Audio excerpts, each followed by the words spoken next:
ಮಂಗಳೂರಿಗೆ ಆಗಮಿಸಿದ ತಮಿಳುನಾಡು ಸಿಎಂ ಸ್ವಲ್ಪ ಹೊತ್ತಿನಲ್ಲೇ ಕೊಲ್ಲೂರು ಮೂಕಾಂಬಿಕೆಗೆ ಪೂಜೆ, ಕಪ್ಪು ಪಟ್ಟಿ ಪ್ರದರ್ಶನಕ್ಕೆ ಮುಂದಾಗಿದ್ದವರು ವಶಕ್ಕೆ.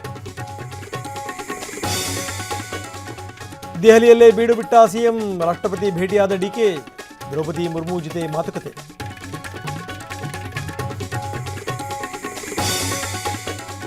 ಪಕ್ಕಾ ಪ್ಲಾನ್ ಮಾಡಿ ಧರ್ಮಸ್ಥಳದ ವಿರುದ್ಧ ಷಡ್ಯಂತ್ರ, ಚೆನ್ನೈಯನ್ನ ರಿಟ್ ಅರ್ಜಿಯಲ್ಲಿ ಸ್ಫೋಟಕಾಂಶ ಬೆಳಕಿಗೆ, ಗಾಳಿ ಮಾತು ನಂಬಬೇಡಿ ಎಂದರು ಪ್ರಕಾಶ್ ರಾಜ್. ಮಾವಿನ ಹಣ್ಣು ಸೇವಿಸಿ ಅಸ್ವಸ್ಥ, ಬೀದರ್ನ ಇಬ್ಬರು ಸಹೋದರಿಯರ ಅನುಮಾನಾಸ್ಪದ ಸಾವು, ಹೈದರಾಬಾದ್ನಲ್ಲಿ ಪ್ರಕರಣ ದಾಖಲು. ಮಗು ಸತ್ತ ಮೇಲೆ ಶವಕ್ಕೆ ಸ್ನಾನ ಮಾಡಿಸಿದ್ಲು, ಹೊಸ ಬಟ್ಟೆ ತೊಡಿಸಿ ಆಸ್ಪತ್ರೆಗೆ ಕರೆದೊಯ್ದಲು, ತನಿಖೆಯಲ್ಲಿ ಬಯಲಾಯಿತು ಪ್ರಿಯಾಂಕಾಳ ಕುಕೃತ್ಯ.